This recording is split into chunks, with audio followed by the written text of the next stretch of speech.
Students, welcome again. In our previous video, we have started study of classification of microorganisms. We have studied about bacteria, about algae, and about fungi. If you have not seen that video, then first open classification of microorganisms part 1 and see that video. In this video, we will move further. Okay.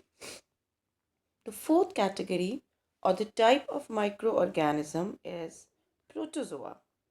Protozoans refer to animal-like organisms. Students, if you remember, I have explained you that algae and fungi refers to plant-like organisms because they have cell wall and algae have chlorophyll also. The same way, protozoa refers to animal-like organisms because they can move. So, as they move, they capture and eat food. And we all know that moving is the characteristic of animals. So, we can say that protozoan refers to animal-like organisms. Like bacteria, protozoans are also unicellular organisms. All the species of protozoa are unicellular, means they are made up by only one cell. Now, where do protozoans live? So, protozoans live in fresh or salty water, in soil, and in bodies of other organisms. Most of the protozoans, I can say a large number of protozoans are parasites. Some protozoan parasites which live in human being are Entamoeba histolytica and Giardia. Some other protozoans are amoeba, paramecium, etc. Now, the last category, last but not the least, is virus. Students, nowadays this name is very common, no? From everywhere we are listening this name, virus, virus, virus. What is this virus? Students, we have studied that bacteria and protozoans are unicellular, means they are made up by only one cell. If we talk about algae and fungi, there some species are unicellular and some are multicellular. But viruses are so small that they do not have even a cellular structure. Cellular structure, which is actually a key characteristics of living thing, and virus do not have even that. Except this, virus cannot keep themselves in a stable state also. They do not grow, they cannot make their own energy.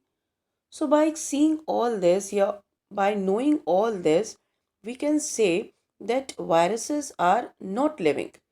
They are non-living things. They are not living things. But on the other hand, when viruses enter in living cell of any organism, they start reproducing. They multiply in a large number within few seconds in their host cell. And we know reproducing is a characteristic, a very important characteristic, I must say, of living things. So scientists said that viruses are living things. So ultimately, what they said that the viruses are the link between living and non-living. When they are out, they behave as non-living. But as soon as they enter inside the body of host, they use the energy of their host cell and start reproducing and becomes living things. Clear? See, viruses are very dangerous. Why they are dangerous? Because they spread many dangerous diseases as tuberculosis, AIDS, influenza, and of course, corona. The name of some common viruses are influenza virus, adenovirus, Ebola virus, and coronavirus, due to which I and we all are locked down. Students, they are so small that to see them, the scientists use a special type of microscope which magnifies an object to more than 2 lakh times. But they are very dangerous because when they enter in the host body, as I've told you, they use the energy of host cell and start reproducing.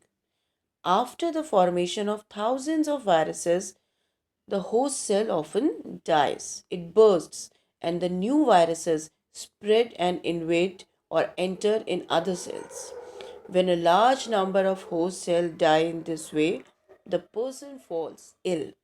So it is very important to know about each and everything about viruses. Student, with this, we have finished our classification of microorganisms. There are two parts of classification of microorganisms: classification of microorganisms part 1 and classification of microorganism part 2. Students, I am sending you notes also. There is no need to copy down that notes in your notebook right now, but you will do the assignments. Assignments you will do on loose sheets. Regularly, I am sending assignments also that you have to do on loose sheets. Okay? Thank you.